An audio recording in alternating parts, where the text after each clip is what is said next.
wabarakatuh. Selamat pagi Bapak, selamat pagi teman-teman semua. Saya Anissa Safadila sebagai moderator pada sesi 2 kali ini untuk membahas 5 poin penting pada materi 2. Saya bersama Mas Fatul Rizky sebagai penyanyi 1, Sitioni Daud sebagai pembahas 1, Wahyu Rinaldi Putra sebagai pembahas 2, dan Zakri Pamungkas sebagai juru kamera. Baik, untuk mempersingkat waktu, langsung saja kita akan mendengarkan poin-poin penting dari penyaji. Pada Mas Fatul, dipersilakan.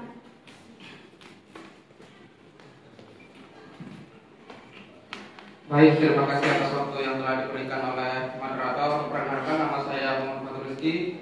Di sini saya akan menjelaskan poin-poin tentang materi A2, yaitu kebijakan land reform sebagai penerapan politik pembaharuan hukum agraria yang berparadigma Pancasila. Di sini poin pertamanya yaitu hubungan masyarakat Indonesia itu dengan tanah sangat fundamental, menyangkut aspek ekonomi, politik, budaya, dan spiritual. Selanjutnya poin kedua, ketimpangan penguasaan tanah itu masih tinggi dengan segelintir elit yang menguasai lahan yang luas. Sementara banyak rakyat kecil dan petani tidak memiliki tanah dan hanya sekedar menggarap sawah. Yang ketiga yaitu redistribusi tanah harus diikuti dengan akses modal, teknologi, dan pasar agar petani dapat memanfaatkan tanahnya secara optimal. Yang keempat, tujuan utama dari land reform yaitu di bidang sosial ekonomi, bisa meningkatkan kesejahteraan petani sehingga petani-petani yang dulunya memiliki ekonomi yang di bawah jadi bisa meningkat ekonominya. Kemudian untuk sosial politik yaitu mengakhiri sistem feodal kepemilikan tanah.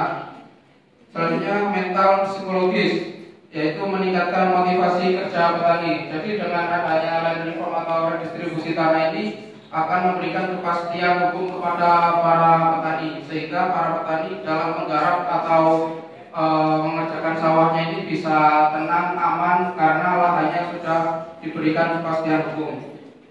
Yang poin kelima yaitu revitalisasi land reform dengan kebijakan yang lebih pro kepada petani, bukan hanya investor besar, sehingga land reform dapat menjadi alat untuk mencapai keadilan sosial dan kesejahteraan rakyat sesuai dengan nilai-nilai Pancasila. Baik, berikut poin-poin yang bisa saya sampaikan. Saya kembalikan ke moderator. Baik, terima kasih kepada pembahasan dari Mas Fatul Rizky pada poin-poin penting dari materi 2. Selanjutnya kita akan mendengarkan komentar dari pembahas 1 kepada Sitioni Daud. Dipersilakan. Ya, terima kasih atas waktu. Di sini saya tertarik dengan poin kedua, yaitu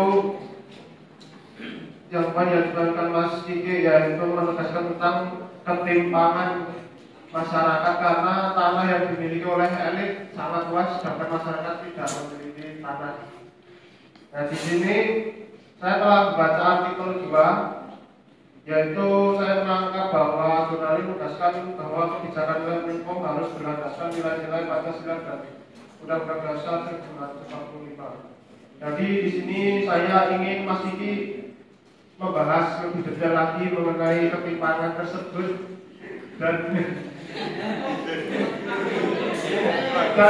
solusi sehingga ketimpangan tersebut dapat teratasi karena sekarang ini masih banyak terjadi ketimpangan tanah di Jogja ini, terutama sangat banyak di daerah terpencil. Mungkin demikian dari saya.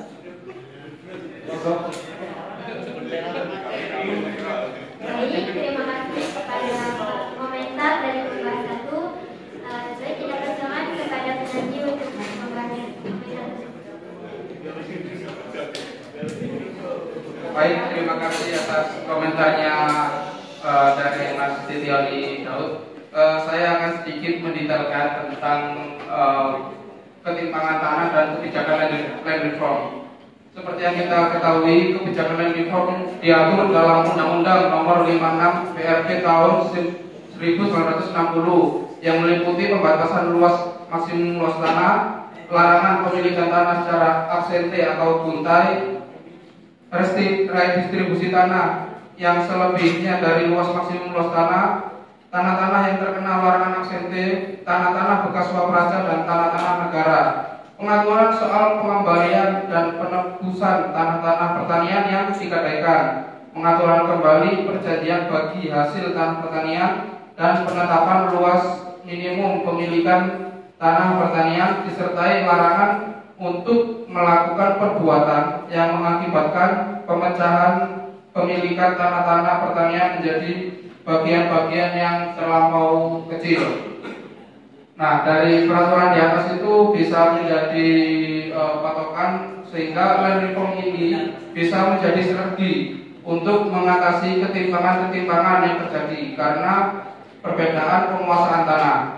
Praktek land reform ditujukan untuk pemerataan pendapatan dan menyusun suatu dasar bagi produktivitas yang tinggi sehingga menciptakan kesejahteraan masyarakat dan petani ini merata. Seperti itu penjelasan dari saya. Terima kasih. Baik, terima kasih kepada penyaji. Langsung saja kita mendengarkan komentar dari pembahas dua kepada Wahyu Rinaldi Putra. Dipersilakan.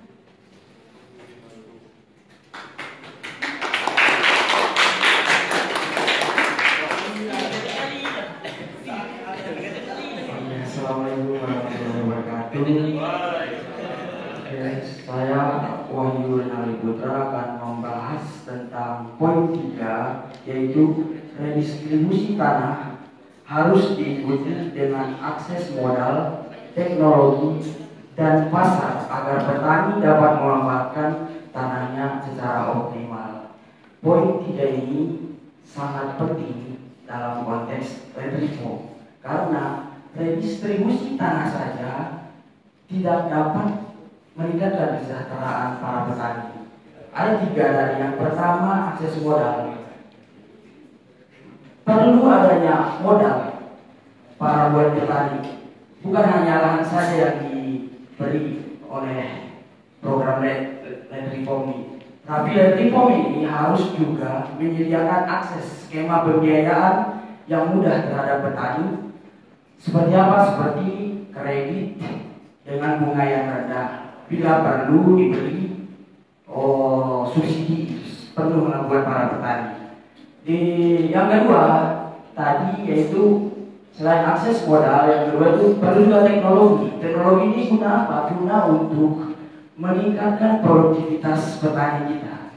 Dengan adanya teknologi ini juga program land reform juga harus memberikan akses teknologi yang tepat guna kepada petani, seperti bibit unggul dan juga mungkin sistem irigasi yang efisien, dan juga tentunya pelatihan dalam penggunaan teknologi tersebut agar petani bisa memanfaatkannya dengan optimal.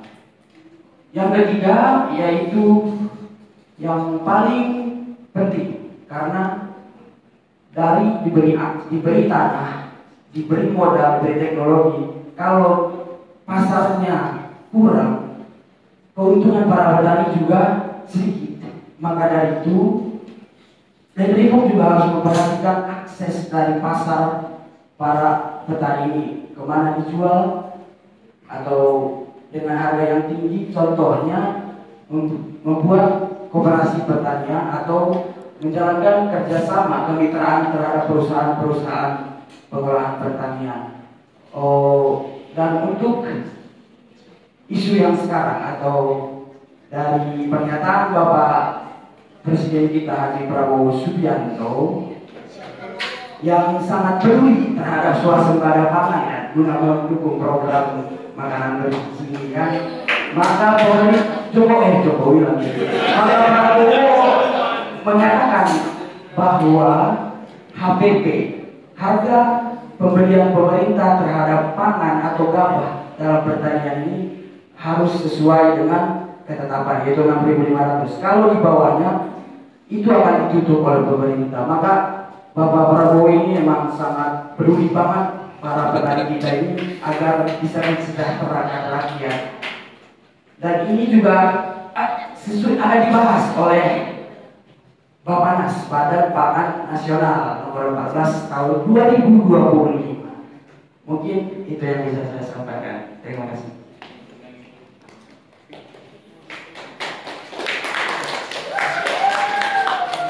Jadi terima kasih kepada penyaji dua. Marilah kita dengarkan pembahasan dari penyaji.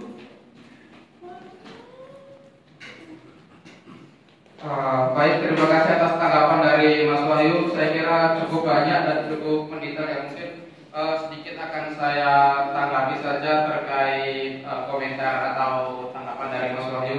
Memang betul untuk redistribusi tanah land reform itu tidak hanya sekedar redistribusi tanah, melainkan harus perlu dukungan komprehensif.